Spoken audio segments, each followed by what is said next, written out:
যদি এর আইনি ভিত্তি তৈরি না হয়, এটার কেবল আনুষ্ঠানিকতাও থাকবে না, এটি একটি গণপ্রতারণা এবং জাতির সাথে একটি প্রহসন হবে।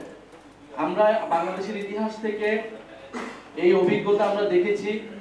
90-এর গণ অভ্যুত্থানের পরেও 3 দলের জোটের যে রূপরেখা আপনাদের মনে আছে, সেই রাজনৈতিক সমঝোতা কিন্তু রক্ষা করা হয়নি। ফলে ফ্যাসিবাদ বিরোধী লড়াইয়ে যেই দলগুলো আমাদের সাথে ছিলেন, এটা তাদের প্রতি বিশ্বাস অবিশ্বাসের প্রশ্ন নয়, বরং একটি সংবিধানের মতো এত গুরুত্বপূর্ণ বিষয় আমরা যদি পরিবর্তন করতে চাই, তার অবশ্যই একটি আইনি ভিত্তি প্রয়োজন। এবং এই 72-এর সংবিধান যাতে পরিবর্তন না হয়, পুরনো ফ্যাসিস্ট কাঠামো যাতে রয়ে যায়, তার জন্য নানান অপচেষ্টা কিন্তু দেশের ভিতরে দেশের বাইরে থেকে করা হচ্ছে। কারণ বিগত ফ্যাসিস্ট কাঠামোর সুবিধাভোগী রয়েছে নানান জায়গায়, ফলে তাদের জায়গা থেকে সেই চাপটা অবশ্যই আছে। এবং আমরা মনে করি যে কিছু কিছু রাজনৈতিক দলও আপোষ করেছে বা সেই ফ্যাসিস্ট কাঠামোটাকে টিকিয়ে রাখতে, অক্ষুণ্ণ রাখতে চেষ্টা করেছে নানাভাবে।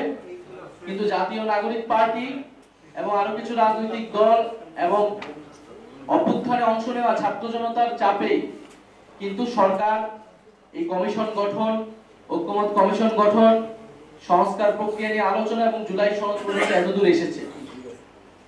ফলে আমরা মনে করি এটি আমরা 90-এর পুনরাবৃত্তি বাংলাদেশে দেখতে চাই না। জুলাই গণ অভ্যুত্থানের সময় আমাদের এই উপলব্ধি ছিল যে আমাদের লড়াইটা শেখ হাসিনা এবং আওয়ামী লীগের বিরুদ্ধে নয়, কেবল একটা ফ্যাসিবাদী ব্যবস্থার বিরুদ্ধে। ফলে রাজনৈতিক নেতৃত্ব পরিবর্তন হলেই বাংলাদেশের গণতান্ত্রিক সমস্যার সমাধান হবে না, বরং এই সংস্কারের মধ্য দিয়ে যেতে হবে। দ্বিতীয়ত হচ্ছে 90-এর গণ অভ্যুত্থানের পরে এই গণ অভ্যুত্থানের সাথে যেভাবে প্রচারণা করা হয়েছিল, গণ অভ্যুত্থানকে, জনগণের আকাঙ্ক্ষাকে যেভাবে জাতীয় নেতারা এবং সেই সময় রাজনৈতিক দলগুলো পকেটবন্দি করেছিল, আমরা এবার সেটা হতে দিব না। এটা গণ অভ্যুত্থানের সময় আমাদের উপলব্ধি ছিল, সেই উপলব্ধি থেকেই কিন্তু আমরা বারবার এই কথাগুলো বলে আসছি এবং আমাদেরকে আলাদা রাজনৈতিক দল গঠন করার প্রয়োজন হয়েছে। ফলে সরকার এটার আইনি ভিত্তি দেয়নি বা অন্য দলগুলো অনেকে বলেছে, অনেকে বলে নাই, তারা স্বাক্ষর করেছে, এটা নিয়ে আমাদের কোনো আপত্তি নেই। সেটা আনুষ্ঠানিকতা তারা করেছে তাদের বিবেচনায়। কিন্তু আমরা বলছি এখন এটার আইনি ভিত্তি দিতে হবে। আইনি ভিত্তির মাধ্যমে এটি অর্থবহ হবে, এছাড়া এর কোনো অর্থ থাকবে না।